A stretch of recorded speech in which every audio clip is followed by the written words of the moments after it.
Bruce could beat us all. And I don't mean it would be a struggle. I mean he could beat us all and we didn't have a chance. This was in an actual fight situation where I tried to hit him. I tried to knock him out. La vitesse incroyable de Bruce Lee à l'écran et dans la vraie vie a été décrite comme incroyable, presque impossible à capturer pour les caméras de son époque. Était-ce simplement un truc ou Bruce opérait-il vraiment à un niveau que la plupart des humains ne pourront jamais atteindre? Bruce était vraiment en avance sur son temps. J'ai entraîné avec Bruce Lee pendant 3 ans. Il m'a appelé et m'a dit: Tu sais, je veux faire un film avec une scène de combat dont tout le monde se souviendra. C'est précisément cette question qui a poussé Joe Rogan, après avoir regardé des images au ralenti des poings de Bruce, à s'exclamer: C'est impossible!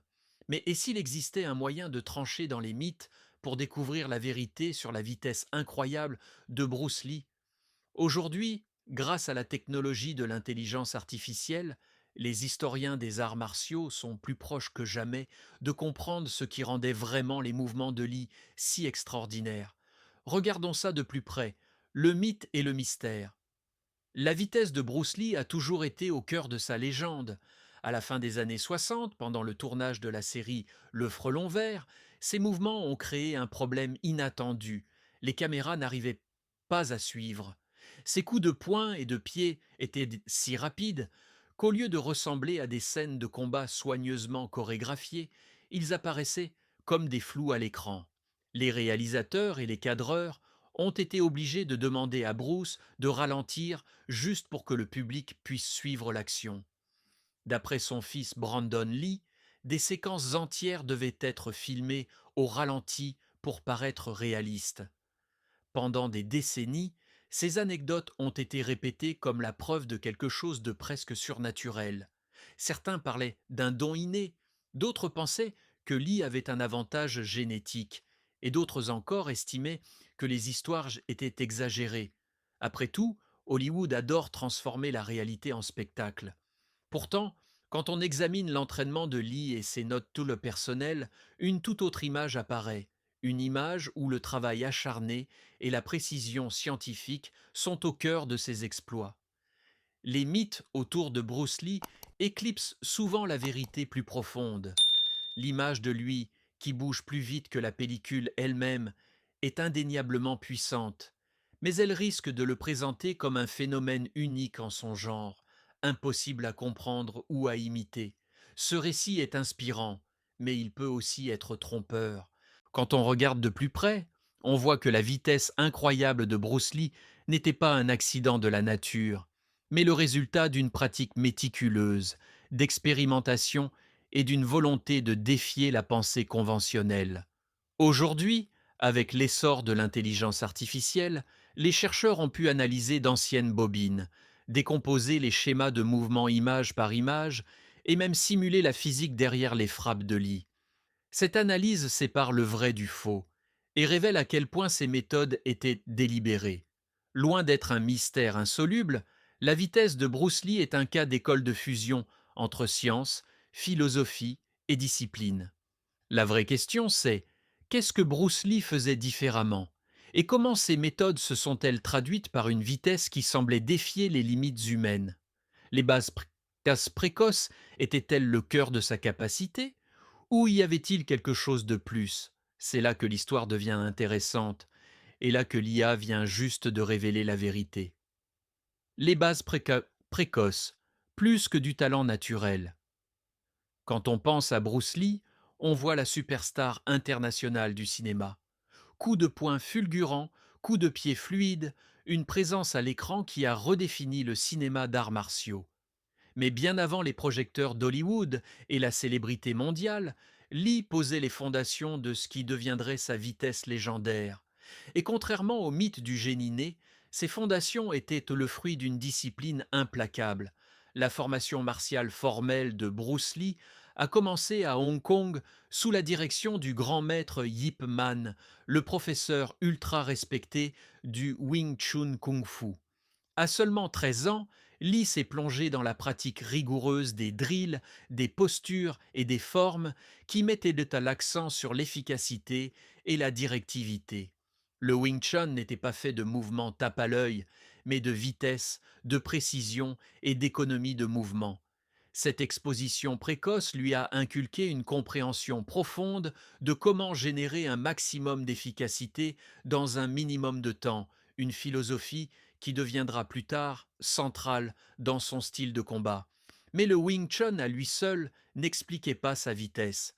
En parallèle de l'entraînement martial, Lee a intégré la calisthénie et le conditionnement physique dans sa vie quotidienne. Il faisait des pompes, des abdos, des squats et courait bien avant que ce soit courant chez les artistes martiaux de son époque. Il ne pratiquait pas seulement des techniques, il conditionnait son corps à réagir plus vite, frapper plus fort et récupérer plus rapidement. Ces habitudes prises adolescents ont créé la base physique qui rendrait plus tard les méthodes d'entraînement avancées efficaces. C'est là que l'analyse moderne apporte un nouvel éclairage.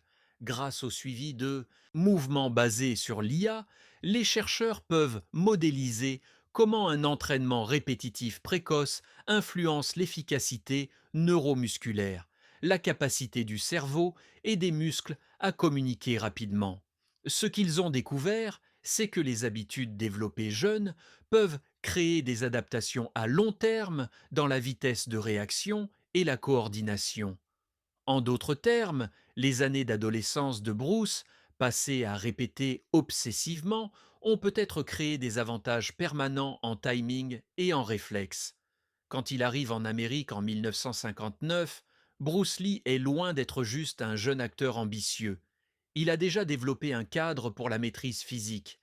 Il n'était pas surhumain, mais sa discipline précoce lui a donné une plateforme que peu d'autres pouvaient égaler. Là où d'autres comptaient sur la seule force athlétique brute, Lee combinait déjà philosophie, pratique et conditionnement en un système. C'est cette combinaison, moitié tradition, moitié innovation, qui a planté les graines de sa vitesse incroyable. Et comme on va le voir, une fois exposé aux nouvelles idées d'entraînement occidentales, l'approche de Lee a évolué vers quelque chose d'encore plus révolutionnaire. Adulte, il contrôlait totalement son entraînement et le carburant de sa vitesse. Mais ce qui est encore plus surprenant, c'est que l'IA vient juste de révéler à quel point sa vitesse était calculée, pas accidentelle, le carburant derrière la vitesse. Au début des années 60, Bruce Lee s'était déjà imposé comme un artiste martial d'une rapidité inhabituelle, mais il n'était pas satisfait. Il pensait que peu importe à quel point il paraissait rapide ou fort, il y avait toujours place à l'amélioration. Cette quête constante d'amélioration le distinguait de beaucoup de ses pairs. Contrairement à ceux qui répétaient les drills traditionnels sans se poser de questions, Lee traitait son entraînement comme une expérience vivante. Chaque exercice était une occasion de tester, mesurer et progresser.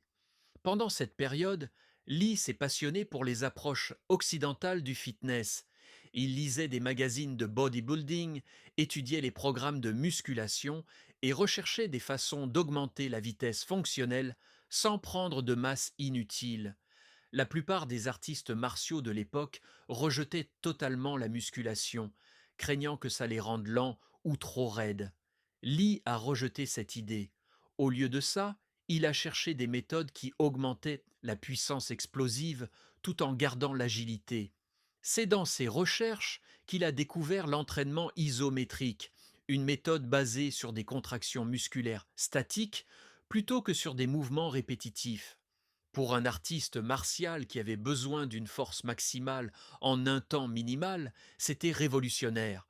En poussant contre un objet immobile, Lee conditionnait ses muscles à générer une force instantanée à des points précis du mouvement.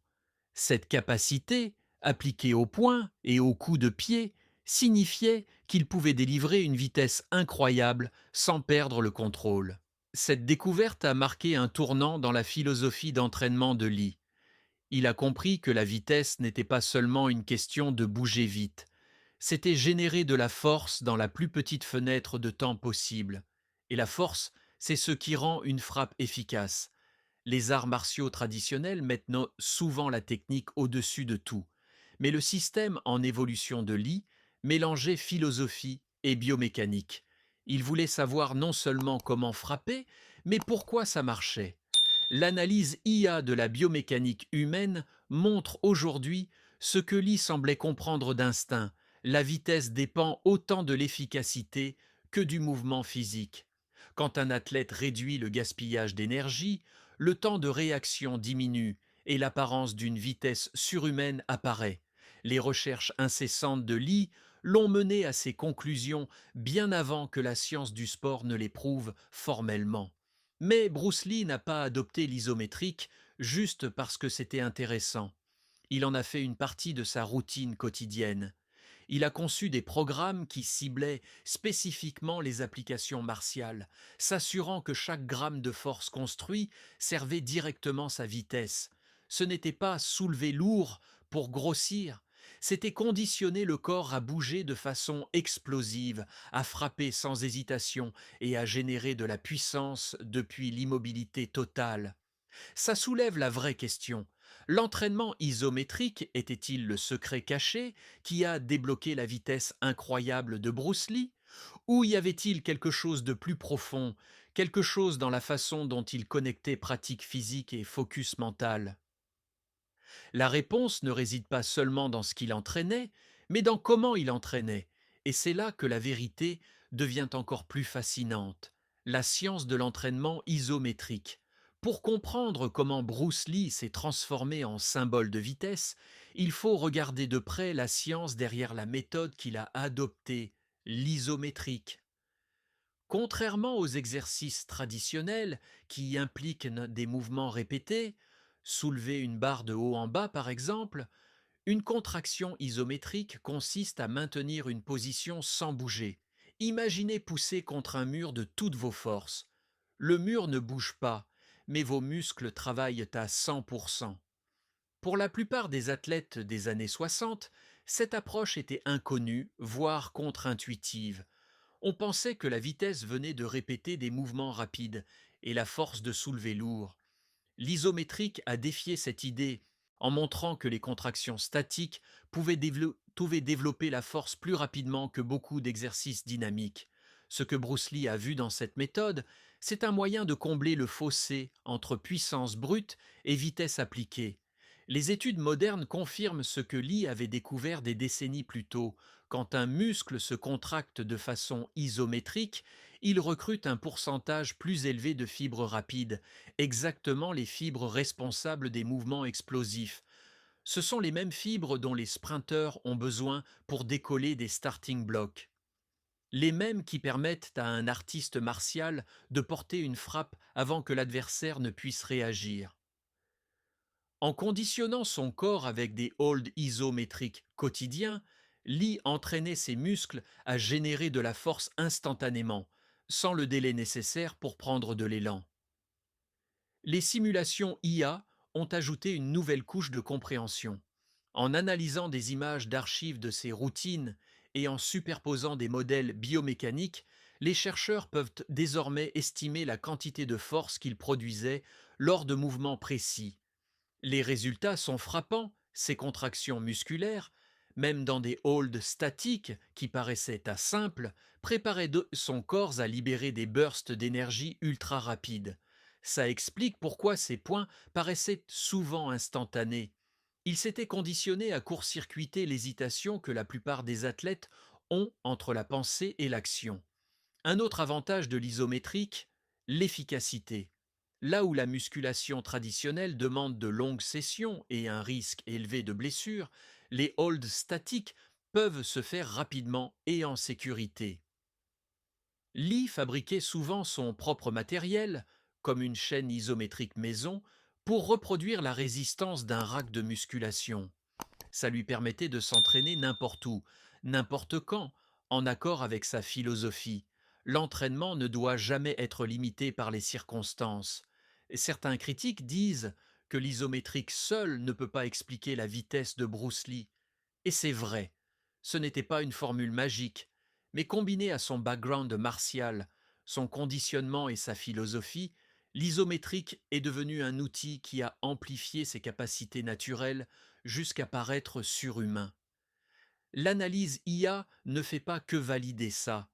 Elle montre à quel point ces méthodes étaient précises et intentionnelles. Ce qui est le plus remarquable, c'est que Lee semblait comprendre la physique de la vitesse sans avoir besoin d'ordinateur pour le prouver. Il savait que les frappes explosives ne venaient pas de répétitions constantes, mais d'apprendre au corps à générer une force maximale dans le plus petit laps de temps possible. Cette connaissance le plaçait des années en avance sur ses contemporains, et elle a posé les bases d'une vérité qu'on ne découvre pleinement que maintenant. Mais le secret de la vitesse de Bruce Lee n'était pas purement physique. En plus d'entraîner son corps, Lee entraînait son esprit avec des philosophies qui reflétaient exactement ce qu'il voulait atteindre. Philosophie et entraînement. Pour Bruce Lee, l'entraînement n'était jamais juste une histoire de muscles ou de mécanique. C'était de la philosophie. Il croyait que les arts martiaux, et par extension le conditionnement physique, devaient refléter l'individu, pas la tradition. Son principe le plus célèbre le résume clairement: absorbe ce qui est utile, rejette ce qui ne l'est pas, ajoute ce qui t'est propre. Cette mentalité guidait son approche de l'entraînement de vitesse autant que ses techniques martiales. Quand Lee a commencé à expérimenter l'isométrique et les routines de force, il ne copiait pas les autres, il testait. Il voulait savoir si une méthode le rendait vraiment plus rapide, plus fort ou plus efficace. Si oui, il gardait. Sinon, il jetait. Cette volonté de défier les conventions lui a permis de combiner la discipline martiale orientale avec l'entraînement scientifique occidental à une époque où presque personne ne le faisait. L'aspect philosophique de l'isométrique l'attirait aussi. Les holds statiques demandent concentration, endurance mentale et la capacité de dépasser l'inconfort physique. Ce n'était pas glamour, mais ça exigeait une présence d'esprit totale. Pour Bruce Lee, ça reflétait le combat lui-même, des moments d'immobilité où la clarté mentale décide de tout. En se concentrant sur le contrôle et la discipline à l'entraînement, il aiguisait non seulement son corps, mais aussi son esprit. Ce qui est fascinant, c'est que l'analyse IA moderne reflète cette dualité. Les chercheurs qui étudient de ces routines notent que son entraînement ne visait pas seulement à produire une vitesse mesurable, il visait aussi à réduire l'hésitation. En combat, une simple seconde d'hésitation peut tout changer. Le suivi de mouvements IA sur des images de sparring suggère que les temps de réaction de Lee n'étaient pas seulement le fruit de ses muscles, mais de sa vitesse de prise de décision. Il s'était conditionné à éliminer les mouvements inutiles et à agir sans délai. C'est cette intersection entre philosophie et pratique qui rendait Bruce Lee unique. Là où d'autres s'entraînaient pour la puissance ou l'endurance, lui s'entraînait pour l'efficacité. Chaque gramme de force devait se traduire en vitesse. Chaque exercice devait s'appliquer au vrai combat. Il ne s'agissait pas de paraître fort, il s'agissait d'être efficace. En intégrant la philosophie à l'entraînement, Lee a créé un système où corps et esprit fonctionnaient en parfaite harmonie. Les résultats étaient visibles pour quiconque l'a vu en action, à l'écran ou en personne. Mais la vérité, plus profonde, celle que l'IA aide maintenant à révéler, c'est que sa vitesse n'était pas de la magie. C'était le produit d'un mélange soigneusement construit entre science physique et clarté philosophique. Pourtant, des questions restent. Si la philosophie a guidé ses choix et l'isométrique a construit sa force, qu'est-ce qui lui permettait exactement de bouger si vite que les caméras peinaient à le capter? Pour répondre, il faut regarder la physique même de la vitesse. La physique de la vitesse de Bruce Lee. À ce stade, il est clair que la vitesse de Bruce Lee n'était pas juste une question de talent brut. Son entraînement précoce, son adoption de l'isométrique et son approche philosophique ont tous contribué à sa rapidité légendaire. Mais pour comprendre pourquoi il paraissait si rapide, assez rapide pour sembler irréel, il faut examiner la physique du mouvement lui-même. En arts martiaux, on pense souvent que la vitesse, c'est la rapidité avec laquelle un point ou un coup de pied va du départ à l'arrivée. Mais en réalité, la vitesse est le produit de la force appliquée au tout début du mouvement. C'est cette explosion initiale qui détermine à quel point une frappe paraît rapide à l'œil humain. C'est dans cet aspect que Lee excellait. En conditionnant ses muscles avec l'isométrique, il les avait entraînés à se déclencher à 100% instantanément, sans phase de montée en puissance. D'un point de vue physique, ce type d'entraînement est crucial. Les lois de Newton nous disent que l'accélération demande de la force. Plus la force générée dans la première fraction de seconde étant grande, plus l'accélération est rapide. Les muscles de Lee, affinés par des heures de contraction statique, étaient calibrés exactement pour ça. Il n'avait pas besoin d'un élan ou d'un grand geste préparatoire. Il pouvait exploser depuis l'immobilité quasi totale. C'est pour ça que son célèbre One-Inch Punch paraissait impossible, il produisait une force mesurable sur pratiquement zéro distance. L'analyse de mouvements IA va encore plus loin. En faisant des scans numériques haute vitesse sur des images d'archives, les chercheurs ont pu calculer la vitesse approximative des points et coups de pied de Lee. Dans certains cas, sa main parcourait la distance en moins de 0,05 secondes. Pour mettre ça en perspective, un clignement d'œil humain dure environ 0,3 secondes. Les frappes de Lee étaient terminées en moins d'un cinquième de ce temps. Mais les chiffres ne racontent qu'une partie de l'histoire. Ce qui rend la vitesse de Lee surnaturelle, c'est la combinaison d'accélération et d'efficacité. Les décompositions améliorées par IA montrent que ces mouvements n'avaient pratiquement aucun gaspillage. Ses épaules, ses hanches et ses pieds s'alignaient parfaitement pour délivrer une vitesse maximale directement vers la cible. En pratique, ça voulait dire qu'il ne bougeait pas juste vite, il bougeait propre, sans énergie perdue, sans télégraphie, juste de l'action directe. C'est pour ça que les caméras des années 60 avaient du mal à le capter correctement. Les vitesses de tournage standard ne pouvaient pas traiter des frappes qui se terminaient en une fraction de seconde. Au lieu d'un mouvement clair, elles produisaient un flou, créant l'illusion que Lee bougeait plus vite que la technologie ne pouvait enregistrer. Pour le public, le ralenti était presque incroyable. Pour les scientifiques d'aujourd'hui, l'IA montre que c'était simplement la physique appliquée à son niveau le plus élevé. Et pourtant, le mystère persiste. Si la physique et l'entraînement expliquent tant de choses, quelle est la vérité ultime derrière la vitesse incroyable de Bruce Lee?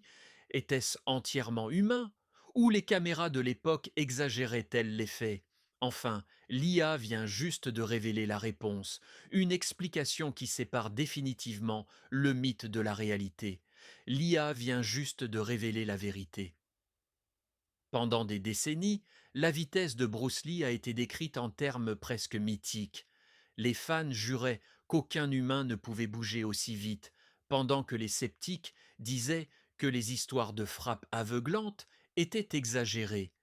Mais l'analyse IA récente sur des images d'archives et des tests biomécaniques a apporté une réponse bien plus concrète.